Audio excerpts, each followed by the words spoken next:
We're live. Right, we are live. Welcome back, everybody. It's back in the Green Dragon. We're burning leaf again, making room notes, Pouring coffee. Yes, and we're in the season of Spooktober. So, as we promised, we're going to deliver some spooky content. So we're going for a slightly different vibe tonight. Really? Yeah. So we're going for a different vibe tonight, as you can hear. Last time I thought the music was a little bit loud, so I've kind of downplayed it. But we're going for some Halloween lo-fi. This time of year, the lo-fi channels put out a Halloween mix, so we're going for a bit of that. I think we're going to talk about Lovecraft a little bit again. Yeah, we're going to talk about Lovecraft a little bit. Thought we'd talk about some horror movies that we, made an impression on us, and hopefully we'll get some of you guys coming in talking about spooky related stuff, or otherwise. Yeah, I mean, it's still a smoking channel, so it is. So we'll keep it. We'll I've got kind of a new blend. It's like a half new blend because it's the sister blend to what's rapidly become one of my favourites, the Bob's Chocolate Flake. So I've got which is Gawith Hogarth, and this is the Sam Gawith Kendall Mayer's collection Chocolate Flake. So some differences. Yeah, I remember getting a sample of that, I remember like comparing it to the Bob's Chocolate Flake. Yeah. And, it doesn't have as much the perfume. Right. Stuff. Right. Yeah. And there's kind of another couple of differences as well that I think are interesting. So maybe we'll go into that. I do seem to remember it being a bit more burly dominant. It is. Yeah. And maybe there's not a lot of Latakia in Bob's Chocolate Flake, but there's less. Seems to be less. Yeah. Or it's less dominant. Yeah. In the Gawith chocolate. Sam Gawith chocolate flake. Again, totally agree. Yeah, totally agree with that. So that's what I've packed in my Malvern tonight. Little pocket rocket. Nice. The Blake Marr Malvern off from their XA range. Right. So they're it's like the one down from the Lich Bruyere range. And also not quite a 500 subscriber special that's coming. Yeah. But definitely a word to say about 500 subscribers. Yeah, because last time we mentioned how we were on 499, and I said it would be great if we could break 500. Yeah. And since then, please leave a subscribe and leave a like. And since then, we have done it. Yeah. We've surpassed it. We're on 506. One of them was Paul from work. Thanks, Paul from work. So yeah, I think we'd like to do something for that. 100%. Yeah. What are you smoking, bro? I smoking something I've not smoked for a while. The pipe I've been smoking this constantly. This is again the GQ Merlot Billiard, quite a small pipe, but nice vulcanite stem that I really like. Smokes great. It's caked up lovely. And I'm smoking a blend that I haven't smoked for a while, which is Cajun Cake, which is the first Cornell and Deal blend that I tried, and I've thought to go back for it. And that's a crumble cake. It's a crumble cake. Yeah. It's a Perique. It's got the red Virginias, the Perique, and a little bit of Black Cavendish. The Black Cavendish does a lot to sweeten it up very nicely. The Perique is earthy and funky and spicy, and the red Virginias are so sweet. And it just makes like a fruitcake kind of a smoke, and that seemed fitting for the Halloween time. Yeah. There's a chill in the air. Yeah. So I'm thinking of all those flavors like pumpkin. Yeah. And bacon spice. And things like that. Yeah. So it seemed fitting, but I'm kind of at the end of the bowl, and I will pack some burley after this. Yeah. Can't go without my burley flake as well. And man, that pipe has not stood you anything. That's been such a good value pipe. It's been a great value pipe, yeah, absolutely. 25 quid. That's nothing. No. It just shows the benefits of a good quality basket pipe. Yeah, absolutely. I'm a fan of basket pipes.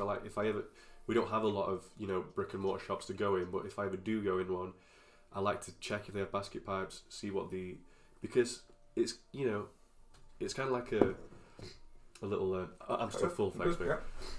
it's kind of like a little, you know, potluck thing. But my experiences have been pretty favourable, yeah. We've got Who's PRA, afternoon gentlemen, at least here in the eastern US. Good to see you. Hope you're well. Thanks for joining, brother. Just about to ask what was in the pipe. So yeah, we always like to lead off with what we're smoking. Yeah. And what are we drinking? So we got the Buffalo Trace in tonight for the bourbon. It's been a little while, hasn't it? Actually, Yeah. The old Buffalo. So we were on the sherry last time, weren't we? Which was a nice change. But it's good to come back home to a bit of bourbon. Yeah, I've been fancying a bit of bourbon, definitely. So I'll lead with what I'm smoking. The differences I think between the Gawith Hogarth and the Sam Gawith. So tonight's the Mares collection, Kendall Mares collection, Sam Gawith chocolate flake. Same kind of tin. I love these tins, man. I'm all about the square tins. Tins are nice. Yeah, it's really good. It's got the never mind the old lad on the front there. It's also got like a really nice insert. I love like the like factory kind of come workouts thing on the inside there.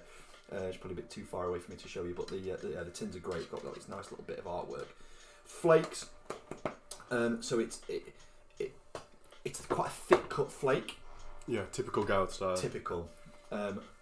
So similarities. Both cased in chocolate.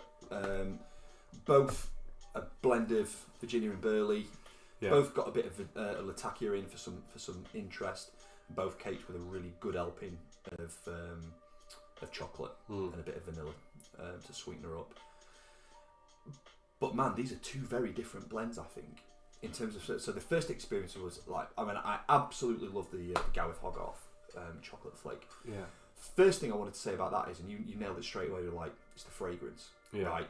It's got a bit of that Lakeland topping. Now I love that Lakeland topping, and it does kind of give it a bit of a sweeter edge.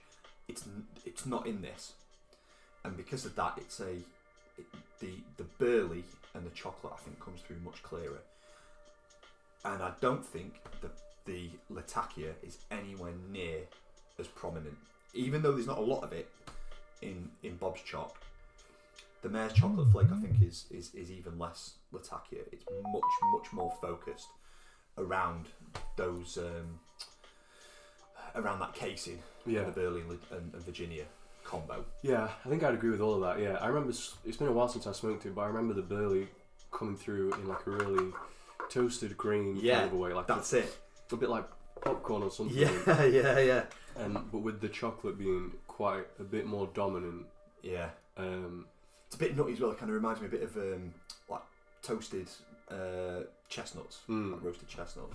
It's kind of got that feel to it as well, I think. Yeah, I mean, the thing about like the Bob's chocolate flake is, I find that when it, like at different times of smoking it, different things come through. Like sometimes it seems like the Lakeland perfume is very dominant. Sometimes the chocolate comes through a bit more.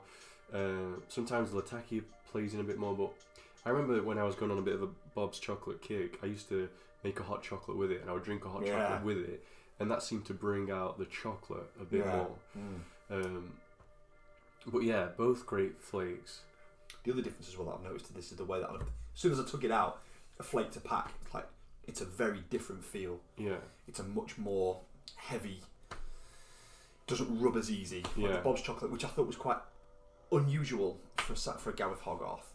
It rubbed surprisingly easy. It was almost like kind of for an American blend. Yeah. You know, it was like it was a much more sort of traditional balance for moisture. I thought the moisture was quite sort of subtle. Yeah. Whereas in this, it's like what we're used to. Yeah, it's very moist flake. Really, very moist. Thick cut. Yeah. Steak of a. Yeah, it is. Flake. Yeah, fillet steak. But I think there's good things to that. So I've packed it a little bit looser, and almost kind of done. So yeah, I've rubbed it, but I've treated it almost like a stuff. Oh, Mr. Boyd, we've got Dom on. It was Dom's birthday last week, so Mr. Boyd, happy birthday to you, young man. Happy birthday. I feel a bit bad as well because I missed Dom's birthday drinks.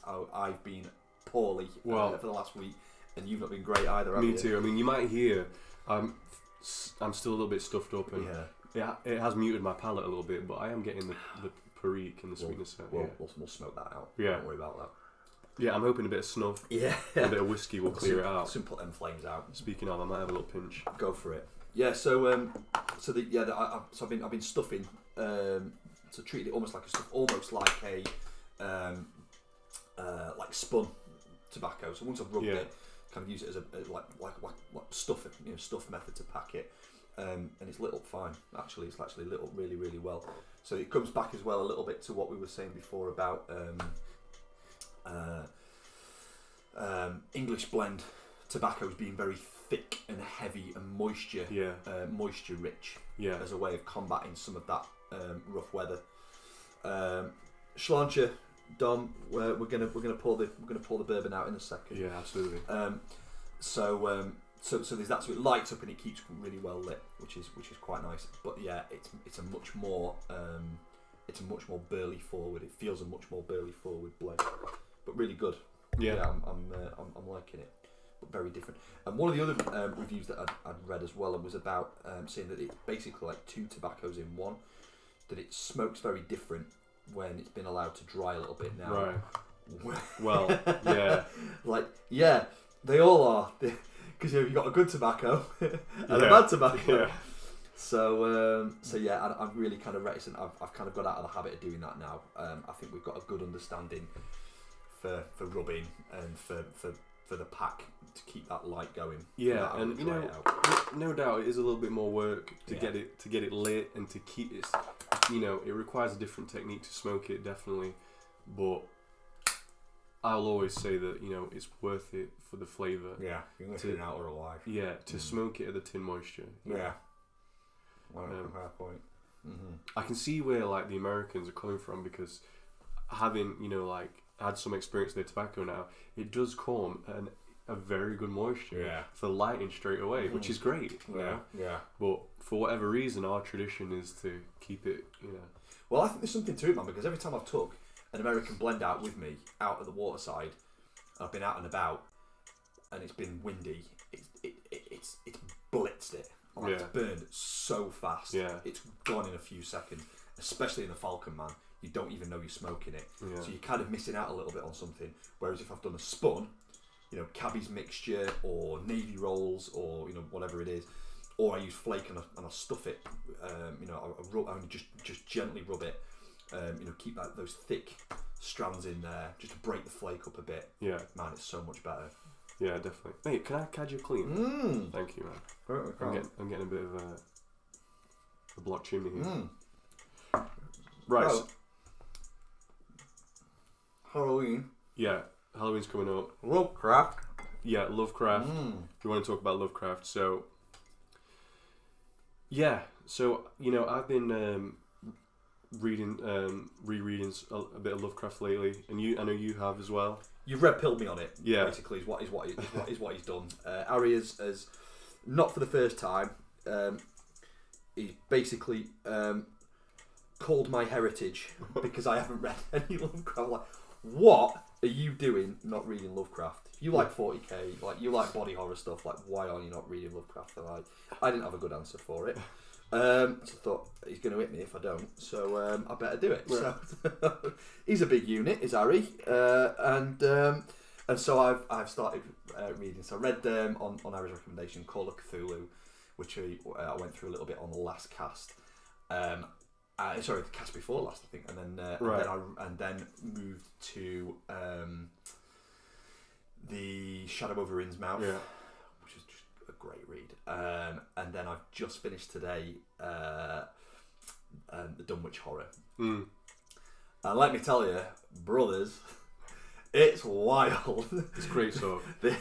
this guy, like, now we kind of touched on it last time, and you said like Lovecraft is almost to horror what Tolkien is to fantasy. Yeah, I think that's a great call, and the more I read, the more I'm down with that. I think there's not just like he tells a great story, and he does tell a great story. I'll come on to that in a minute, but there's like a whole, let's say the mythos. There's a history and a prehistory and an ancient history and a history before the prehistory around these events, and the events are really just kind of windows that kind of break through reality into like this like other realm, this other dimension. And man, it's so good. It's like you're kind of peering through the keyhole into some of these these things that are like older than time. You know, it's really cool. But I was kind of thinking about it as I was on the way home tonight. Let's pour some whiskey while I'm chatting away. And I will have a healthy. Yeah, I will give you a good medicinal dose of that, sir. How's that? Thank you. Beautiful. And it's good. It's good. Good health. Salute. Sláinte. Kampai. Oh, aye. Yeah. So I said a message, didn't I? Say about it's like this is what Tolkien would have done if his mythos was around like the Balrogs and the dark, the things in the deep place, the nameless things, like the Watcher in the water. Yeah, absolutely. I mean, Tolkien's world building is unparalleled. Yeah. You know, so Lovecraft has his own kind of mythos and world. Yeah. That his characters inhabit. Yeah. So every story takes place in a certain world, and you know, it just as a side note, I think it is canon that the Lovecraft verse is the same universe as the Conan verse. Because, right. Yeah, man. Remind me who wrote Conan? Robert E. Howard. Robert E. Howard. That rings a well. Someone correct me. Jamie, pull that up. Yeah. But they were friends. They kept a correspondence, and yeah, and I think some of the Lovecraftian entities show up in the Conan stories. But yeah, I mean, so there's the character of the mad Arab Abdul Hazred, who has the Necronomicon, which of course shows up in Sam Raimi's Evil Dead series. Evil Dead, yeah. But this book is this eldritch tome, bound in human skin. Yeah. Contains all the lore of these entities, and so. But like we said last time, it's all about the encounter with the strange. So we all have these experiences. I mean, they're not common, but I think all of us have had this experience of life where, we tend to be creatures of habit. We keep a routine. We get up at the same time. We go to the same places. We go to work. We frequent the same places. But every now and then, it could be an event. It could be a person. Or intrudes itself into our routine, into our life, and kind of like, if you like flips the chessboard, and things become really weird. Like an inversion of reality. If the horizontal if the horizon is no longer horizontal, what does that do for your perception of reality? Yeah. Which is why it's interesting that you go to the non-Euclidean architecture and geometry. Yeah, exactly. So like, it is Robert E. Howard, by the way. Robert E. confirmed. Thank you. Thank you. So like, this might seem like a low tier example, but I remember having lived in Sheffield for a long time for university, and I was living with a girl that I'd met at university, and then things came to an end. And when I came home, even though it was a home I'd grown up in for years and years and years, it felt like a really different place. And that was such a strange experience for me. And it took a long time for me to like process that. So, but these, and things happen. Like maybe there's someone that you know very well, and one day they act in such a way that's so out of character to them. It just like catches you. And that's what the horror of Lovecraft is, but dialed up to the extreme.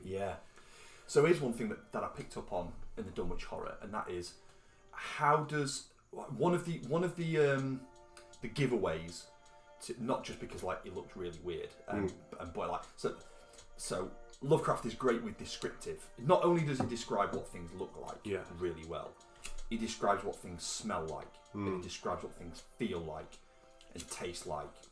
He's a sensory. His narratives are sensory, right? You're absolutely in it.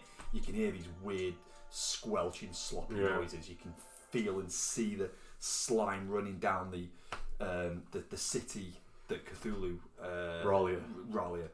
that he inhabits. You know, you see all these like rotting seaweed and stuff. You feel it. It's visceral. Yeah. Right. It's tangible. It's tactile. But one of the things that he's really good at is putting like these little sort of hints into things. And one of them was about the dogs. So how the dogs reacted around the Whatley child. Yeah, right. And isn't it interesting that like it's come through other bits of, I suppose you could say horror. Like you've got like in Alien, you've got the cat which reacts really weirdly to the alien, which again has got kind of Lovecraftian strands to it, loosely. But also with Terminator, so like the Terminator film, they've got dogs that they hold their hands up to so that they can tell that they're human, and then right at the end, like the bit that I wasn't expecting, I was expecting the Whatley child Wilbur to wreck this dog that was like really lost his mess with Whatley. But it's the other way around. He gets ripped to shreds. He But, gets torn up, and I was like, oh wow, I wasn't expecting that. So I think there's definitely, I think it feels like Lovecraft for all the cat stuff in Reanimator. I think it seems that Lovecraft is a bit of a dog lover as well. Yeah, well, I mean, it's interesting because, you know, like not only in fiction, but I think in everyday life, when it comes to like cats and dogs, dogs seem to be judges of character. Yes. Yeah. So if a dog doesn't like somebody, that's a bit suspicious. Yeah. Cats seem to be, for one, they're associated with witchcraft. They seem to be like an entity that spans like both worlds. Yeah. So you see that described as familiars, aren't they? Right, exactly. So you see that in Coraline. Yeah. So that's another great spooky film. Yeah. If you've got kids of a certain age, it's good. It's good. Yeah. So in Coraline, in the film at least, I haven't read the book, but in the real world, there's this cat that follows Coraline around, and it's a bit of a nuisance. Yeah. When she goes into the other world, the cat can now speak, and it acts as like a psychopomp, you know, kind of like a guide between worlds, a bit like Virgil in the Inferno. But Tolkien wrote a short story called The Cats of Ulthar. Sorry, not Tolkien. Lovecraft wrote a short story called The Cats of Ulthar that kind of touches on this a bit, actually. So that's worth a read too. But yeah, so something else that you mentioned that Lovecraft goes into is the body horror. Yeah. You know, so I mean, he's writing like 100 years ago now, so we're not going to worry about spoilers too much. But so we're speaking about the Dunwich Horror. So in kind of an inverted incarnation trope, the Whatley child is fathered by this deity. Yeah. But it's an abomination. Yeah. And the child comes out looking kind of deformed, and that progresses over time to the point it's some kind of like half goat, freaky, tentacled octopus thing. And you know, I think as human beings, body horror touches us in a specific way because, you know, whatever you believe about the body and the soul, as Christians, we believe in the eternal soul and the sanctity of the body. Yeah. But also as a result of the fall, things go wrong with the body, you know. Yeah. And that's an sort of an eternal source of anxiety and worry about us, because especially as, you know, we're getting older and things stop working like they used to work, and you know, things start to deteriorate.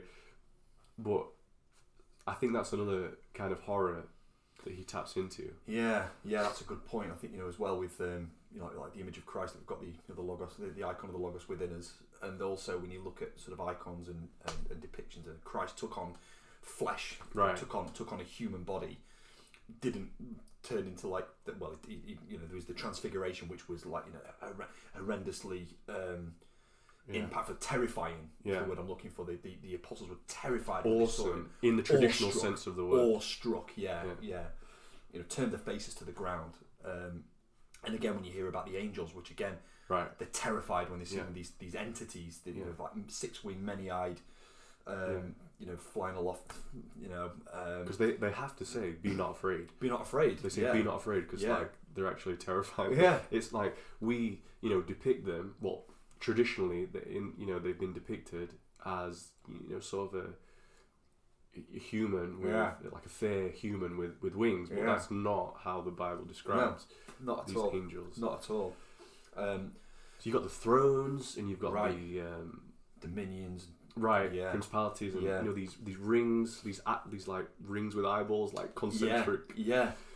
That's it. So but then when you look at stuff like that, Clive Barker's Hellraiser series, like, again, body horrors, like the mutilation, and it's but with Lovecraft, it's more about that these things are recognizable, but they're in the wrong place. They're displaced. Yeah. You know, like you know, we know what octopi are, we know what spiders are, and we know what, you know, goats are and stuff, but like it's all just sort of jammed together. Yeah, exactly. It's wrong. It looks wrong. Yeah, it's a mixture of categories. So, you know, that's what a dragon is, kind of. You know, it's like this creature that's like, it's a reptile. Yeah. It's got like lizard scales. Yeah. But it's kind of got an eagle's talons. Yeah, that's it. Yeah. And it's maybe, you know, depending on depiction, it's maybe got like a lion's claws, or like a sort of like dog-like face. Yeah.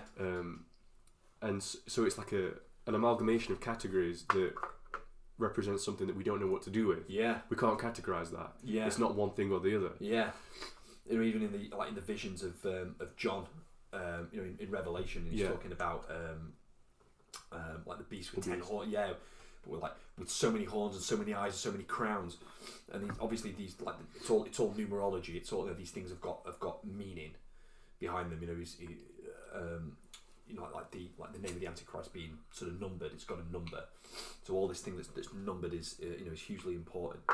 But it conjures up these like dread images, these things that are shocking, and he did go pretty mental. Did Johnny on Patmos? You know, he was it was, you know, to have dealt with that and come through the other side is pretty wild, man. Yeah, absolutely. And, you know, we can see this in sort of antiquity, and, you know, there's this kind of like trope, if you like, that comes up in a lot of ancient cultures called cynocephaly. Yeah. Which, you know, dog-headedness. Yeah. And in the Orthodox, in the Orthodox Church, we see that in Saint Christopher. There's a tradition of depicting him as this dog-headed giant monster. Yeah. So just to go in, just since we're doing spooky stories, there is a little story associated with that, which is that originally he was a Canaanite, and there's some conjecture about whether Canaanite and Canis, and dog, but he's like this monster, a Canaanite monster, and his name is reprobate, you know, and he's a bad dude. He's a bad dude and a warrior, and he wants to serve the baddest master. So he goes to serve a king of a neighboring country who's a bad dude. Yeah. And but one day he finds that the king is afraid of the devil. So he says, if this dude is afraid of the devil is the baddest dude. So he goes to serve the devil. Yeah. And he serves the devil for a while, but one day he finds that the devil is scared of the cross. Right. And so I can't remember exactly how, but the devil doesn't want to explain what the cross means. But he tricks the devil, or he kind of like threatens him into explaining what the cross means, and it's like it's the symbol of Christ. So he goes to serve Christ. Pretty wild. Yeah. So yeah, there's this. You know, he's a man but a dog's head, and so there was a sense in the ancient world that, because the word for, traditionally the word in cultures all over the world, the word for their own tribe means the people. So we are the people. Yeah. You know, like in the Senatus Populus Gay Romanus. Right. Like the people of Rome. Yeah. And there's some sense that, you know, like in the Greek, Greece is the navel of the world. Yeah. Know? Deimos. Right. It's called something like the mundus umbilicus. That's something like that. But the navel of the belly button of the world. So that's the center of the world. And as you move out, you go to Persia. They're kind of similar, you know, but different. Yeah. But we can recognize them. We may be able to translate between them. But as you go further and further, and you like read Herodotus, and he's talking about like the far-flung tribes of like Asia and Africa, and he's describing them in such a way that they appear monstrous. Yeah. Like the further that you go out from the center, the more categories get mixed up and become as monsters to you. Yeah. Well, that's really interesting. I think and you can see, like if you look at old medieval manuscripts, in the centers of in the outlines of the borders of the page called marginalia, they draw these weird things like, knights, or like snails jousting, but they're riding on knights, and like men with like heads in their chest and the face in their chest and stuff like that. So like on the edge, that's where things get weird. Things are weird. Yeah. They're marginalised. Yeah, literally exactly. marginalised. And we can like, you and I, we've been camping out in the woods, so the woods is already kind of a place on the margins, and then when the sun goes down, you're in like a marginal area, and things can get a little bit spooky. It was wild. So that last one that we were with the dogs, on, the hounds, and how it sort of rattled down the and echoed down the valley. Yeah, man, that was really freaky. It was a really weird sound. So a lot of these Lovecraft stories about this narrator who's moving out from the center to the edge. Right. And he's a traveller, right? Yeah. He's always a traveller, isn't he? Like, is it either by bus or by sea or by he kind of he's travelling around. Exactly, yeah. We see that with like Abraham. Obviously, like God calls to Abraham, and he's like, you have to. Is it Yeah, that's right. You are, yeah. Which is like modern day Iraq, right? And he has to move out. God says, and like a prophet in his own country has no honor. That's right. You have to move out from the center, and you will experience challenges and weirdness. When you do that, about apostatizing,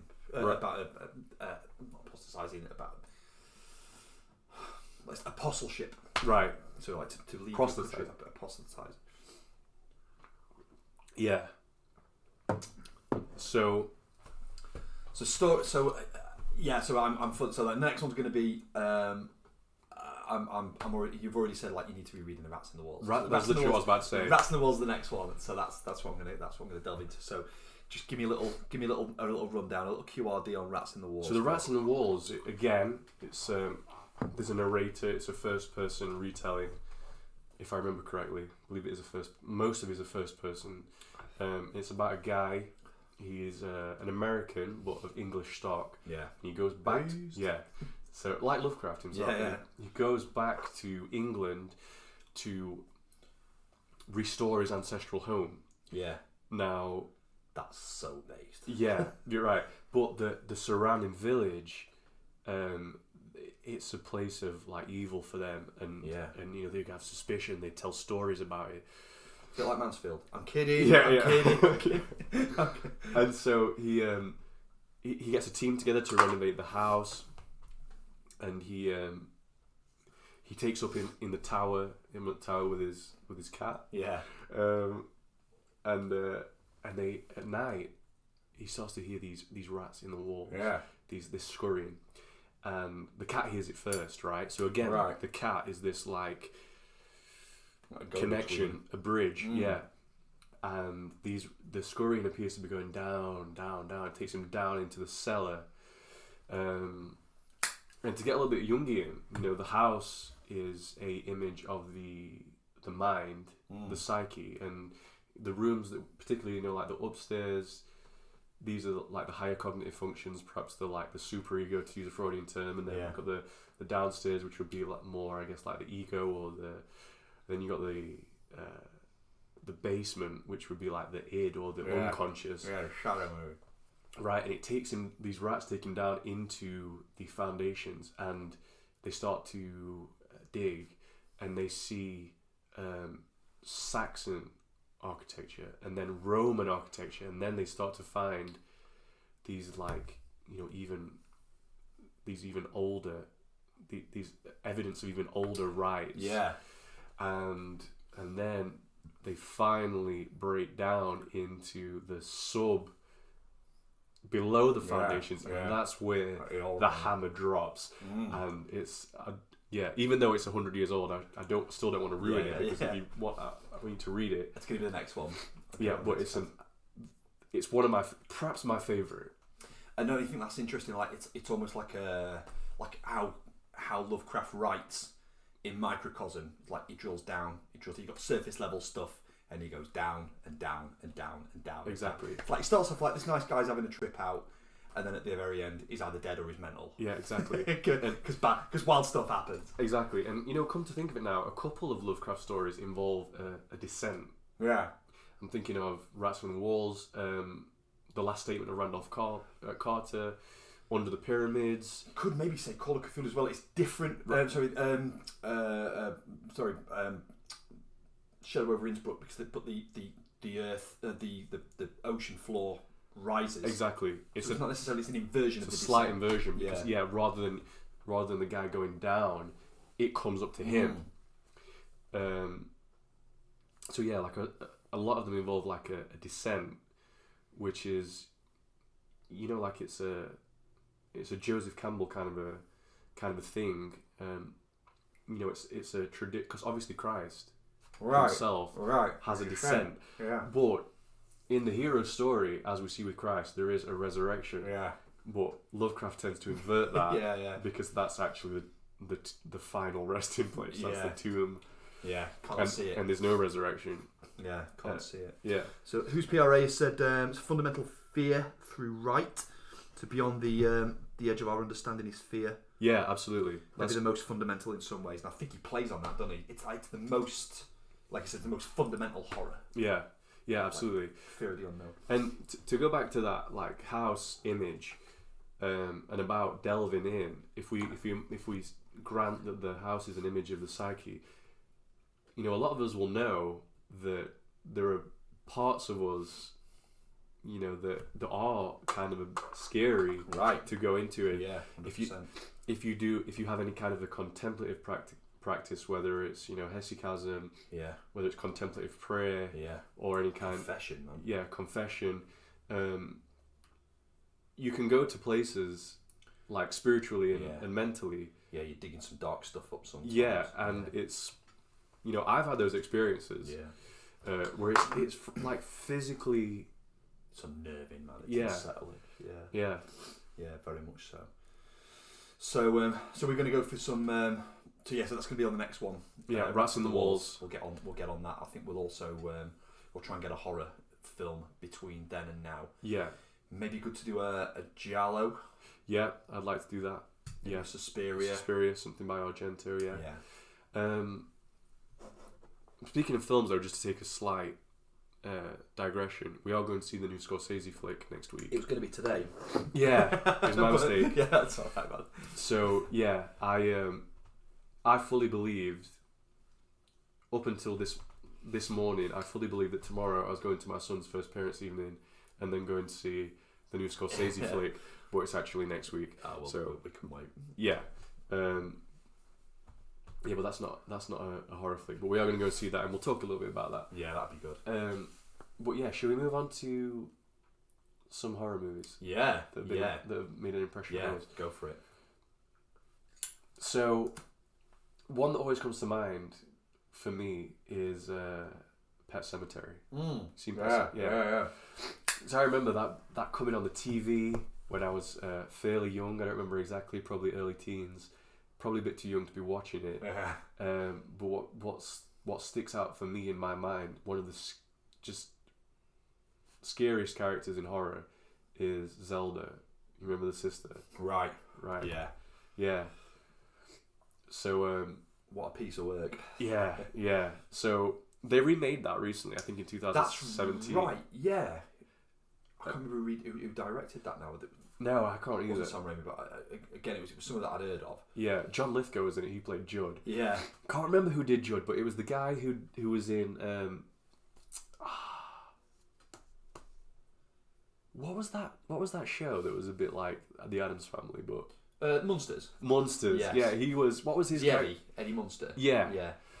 Can't remember his name for the life of me. No. But he played a great Judd. Yeah. A great Judd. Yeah. Yeah, that was a terrifying movie, but there's the sister and she has the spinal meningitis. Again, a bit of That's body right. horror in Right. They got a man to play that character. Right. Because they couldn't find a woman who was emaciated enough to get the look that they wanted. Yeah. And it's the way that the sister recalls how she had to be a little girl and look after this Yeah. her sister who she like was repulsed by and feared, and she was left alone in the house with her. Yeah, Man, it's a great film. It's a great film. I think my the one that always sticks out for me, and we said, oh, we'll try and get it watched before we get Halloween out of the way, is The Shining. And again, it's not really a slasher, although there's kind of bits of it that were used in some of these sort of 80s and 90s slasher films. It's not really kind of a body horror. It's very psychological. yeah.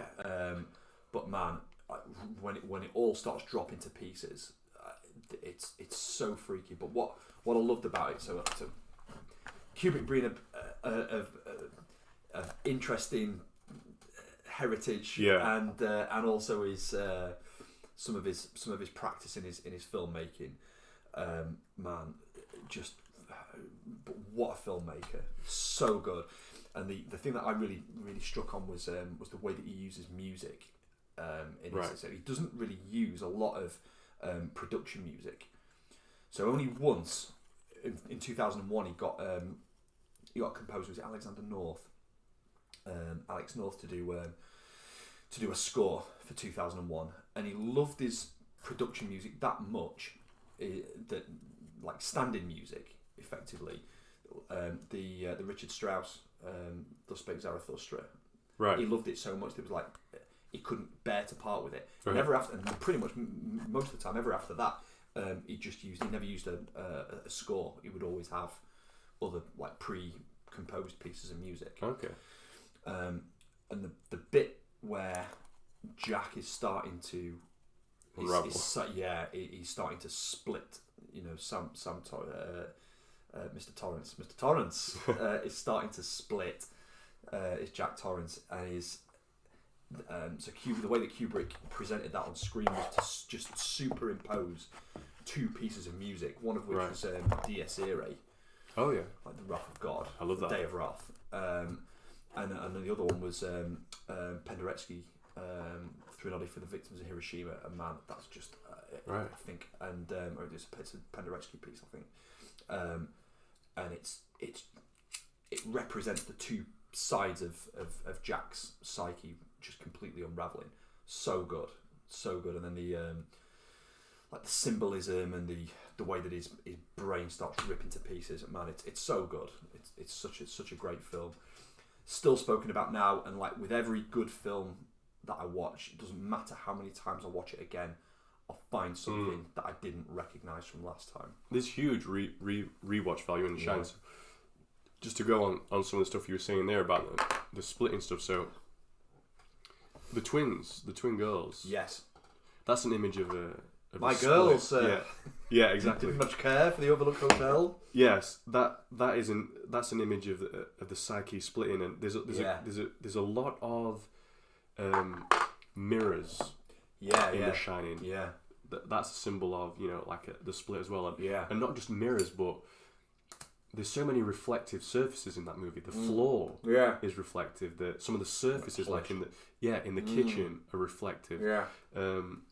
In the scene where Scatman Crothers is talking to Danny, the way that he's speaking to him, the way that the characters are set out, they mirror in each other, right? So, and some of the like the symmetry, right? The surreal symmetry of the hallways, and the geometric patterns in the carpet. Yeah, it's all about this, splitting apart. And the thing about Kubrick, in The Shining, and as much as any of his other movies, is that every scene is dripping with symbolism and foreshadowing that he meticulously planned out and put there. Nothing that is committed to celluloid in a Kubrick film happens by accident. It was a bit spurgy, but such a perfectionist. Just got a couple of comments. Dom says Lindsay Anderson Bear directed Pet Sematary Bloodlines. Interesting. Okay. That's not who I thought it was, but thank you. And we got Johnny on the go. Yeah, he needs to make the wife a sandwich while we're nattering. So, yeah, that's absolutely right. So yeah, great to have you with us, Jay. Great to have you with us. So yeah, so what else, man? So Pet Sematary, Shining. The Shining, definitely. And The Shining, I think, is ripe for more analysis. I think it's possibly something we could come back to. So a couple of films that have come out fairly recently that made a big impression on me from the same director are Hereditary and Midsommar. Have you seen either of them? No. So Midsommar in particular, that is one that sticks out to me. So it's about a girl, and in the beginning of the film she loses both her parents and her sister in a unaliving event. And then her boyfriend, who things are on the rocks with kind of already, is going to Sweden with his university friends who are writing a thesis on a particular pagan kind of a cult, and she ends up going with them, and then it kind of descends into a bit of a Wicker Man kind of a situation. But this cult, who on the face of it appear to be very hippy dippy, some weird stuff starts to practice. Yeah, so that's one that made a big impression on me, psychologically. And he brought out another film recently, which I haven't seen yet, which was called Beau is Afraid, starring Joaquin Phoenix. Oh, okay. So that's supposed to be like this 3-hour psychological horror epic. So 3 hour. Yeah.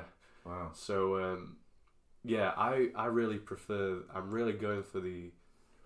So A24 is the studio. Yes. And they've put a lot of these similar kind of psychological slow burn character driven horrors out. So thinking about the two that I just mentioned, Hereditary and Midsommar. Also The Lighthouse. Right. Which was a banger. Willem Dafoe and Robert Pattinson, yeah. Right. The Lighthouse might be one to talk about, because it's sort of a horror in its own right. It's Willem Dafoe plays this old seasoned sailor kind of a dude, and Robert Pattinson's a young lad, and they man a lighthouse on this little spit of land. And it's their job to do it for a few months, and there's some tension between the two, and some weird things are going on. But when their relief doesn't show up, it starts to descend into Jungian kind of madness. Yeah, so that's another. Oh man, that sounds great. Yeah, man. Have you seen the one? I haven't. No, I haven't. One to watch, man. Yeah. That's people whose opinion I respect on film have said you need to watch The Lighthouse, so it's on the list. So there's a couple. I did want to kind of. It's another psychological one, so I'll just touch on it, which is Session 9. Yeah, it's a great film. Really low budget. Very straightforward in terms of how it's sort of set out, quite linear, but it does some really clever things. It does the simple things really well.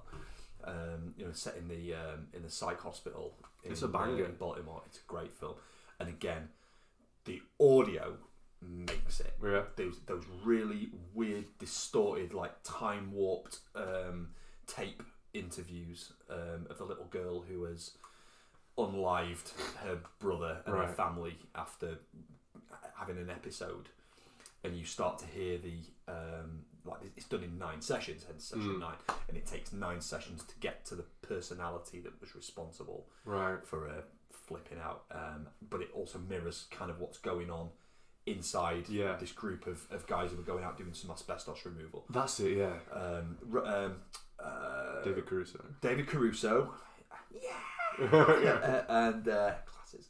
And Peter Mullen. Right. Scottish actor who's really good. He's been in loads of really good films, but never really kind of starred in many. He stars in this one, and he does a really great job. But yeah, that's a great film. But also, I wanted to come back to Hellraiser, because that's a wild ride. Those first 2 films are just, oh man, it's peak horror, peak 80s horror aesthetic. Yeah. But Clive Barker really takes it to a very dark place. It's extreme. With the demons and the hell realm and the No, yeah. it is not hands which call us. It is desires. Yeah. And kind of like a heavy. So Clive Barker's British, and I think the first two were both filmed over here. I think. Yeah.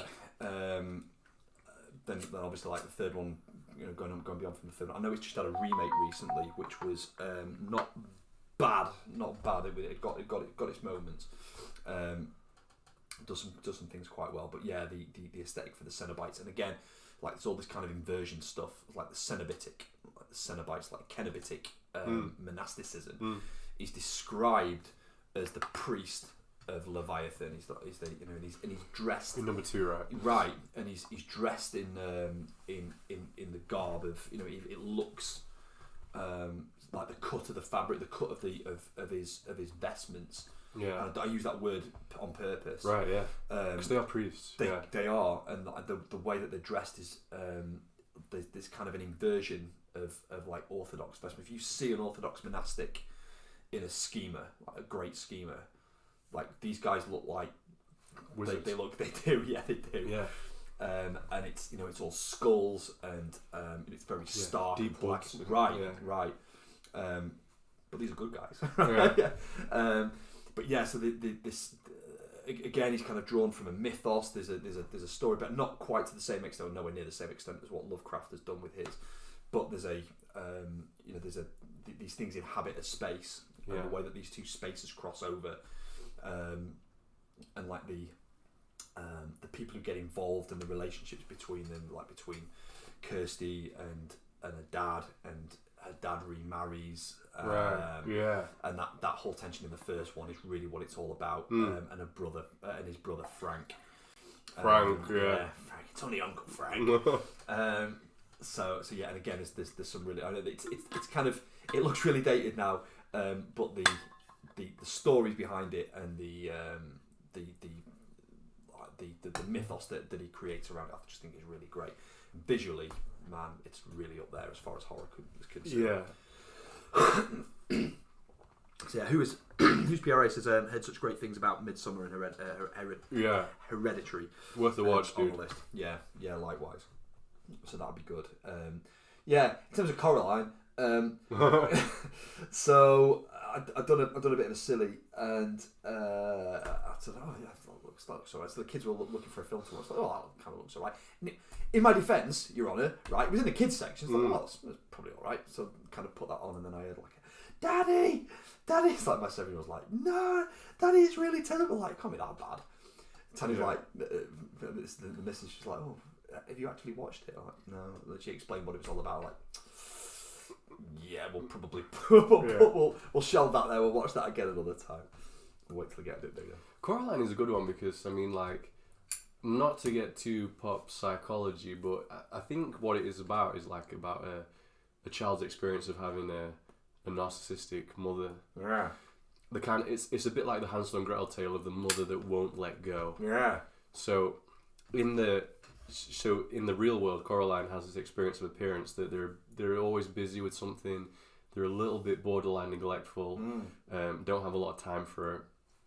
But she goes and she manages to get into this other world where everything appears to be the same. Her parents are there. It's the same house. Yeah. The neighbors are there, but everything has been tailored to specifically for her to make it just like a little playground for her. And she visits a few times, but the price to stay there permanently is to replace her own eyes with buttons. Wow. So the idea that you have to give up your sight to stay there, you have to be willfully blind to the signs, and it turns out in the end, when she expresses a desire to leave, that her mother appears to be this spider woman. She's like half spider, and Shelob. Yeah.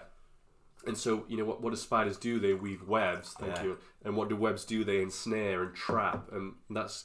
Eat their young. Right, exactly. And that's what the mother who can't let go does, makes everything so comfortable and so tailored that you can't leave, you can't develop as a person, you can't fly the nest.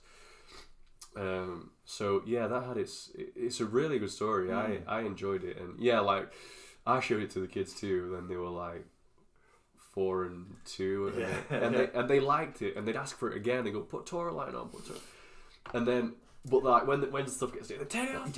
Like, can we watch it again?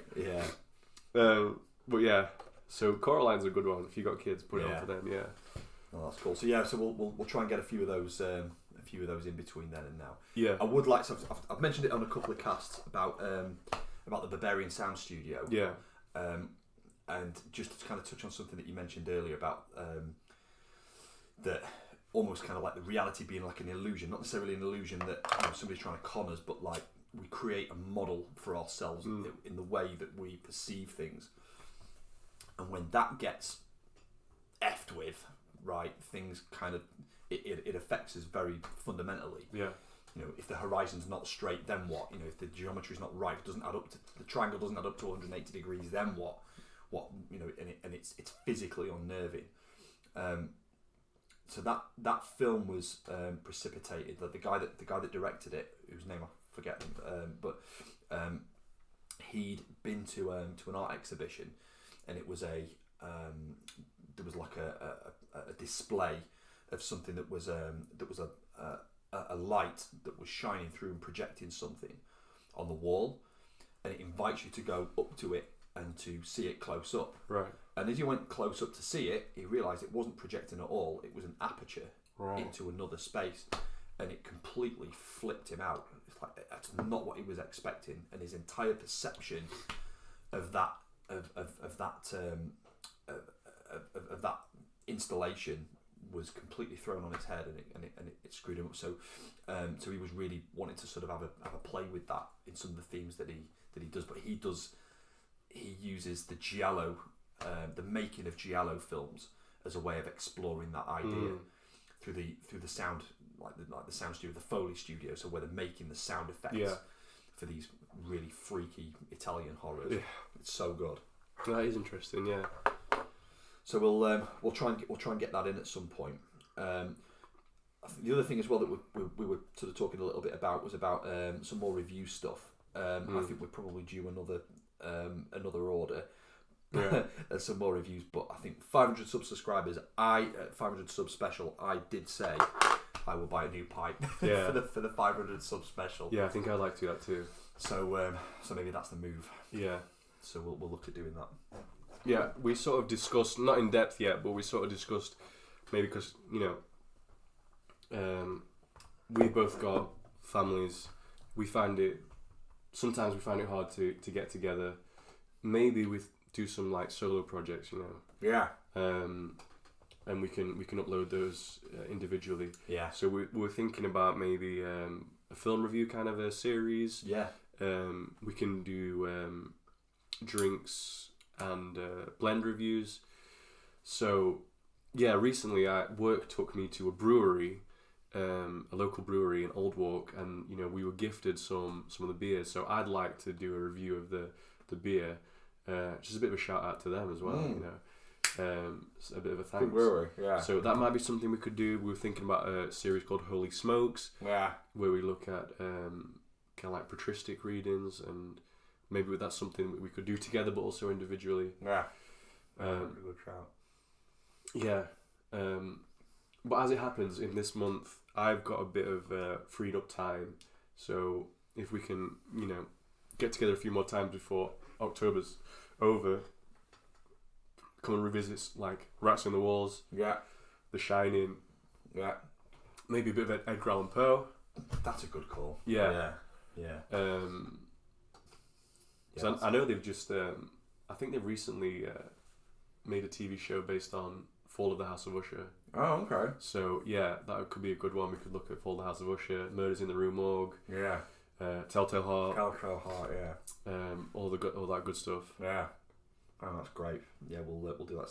'Tis the season. Yeah. We'll culminate in a biggie. Should we do for the last one of the Halloween season? Should we do a viewing of? I've got the director's cut of The Exorcist. Oh yeah. And that's that's Mark Kermode's favourite film. Like that full right? stop. Yeah. And man, yeah, man, it's so good. It's so By the way, I can't use any of the like the crazy life. Yeah. Did you know that track Tubular Bells? That was used in another film called Flowers in the Attic. Right. Have you ever seen that? That is a book by, I want to say the author is V.C. Andrews or something like that, but it got made into a film, and that's a horror film. Right. Yeah, it's not a supernatural film, but it's a horror film, and that's a very creepy film. And I remember being quite young, and it was in my grandma had it on VHS, and I thought that, it was like next to Lion King or something, and I put it in. Like, that sounds alright. Yeah, it's flowers, isn't it? Spruce up the attic, it'll be nice. It was not. It was not a film for children. This is not changing rooms. Yeah. It's got familial murder. It's got incest. Yeah. It's got. Wow, we were. Yeah. Oh man, yeah. Well, maybe that's one to take a look at. But I would definitely like to do. Have you seen it since Chrismation? The Exorcist. I haven't actually. No. Man, Yeah. you look at it with different eyes. Yeah, I found that with a couple of films, in particular, Rosemary's Baby. Right. Yeah. Right. Yeah. Now, obviously, the guy who directed that, real scumbag. He's a piece of work. Yeah, but Polanski. Yeah. Also, Hereditary. Charlie was so close, man.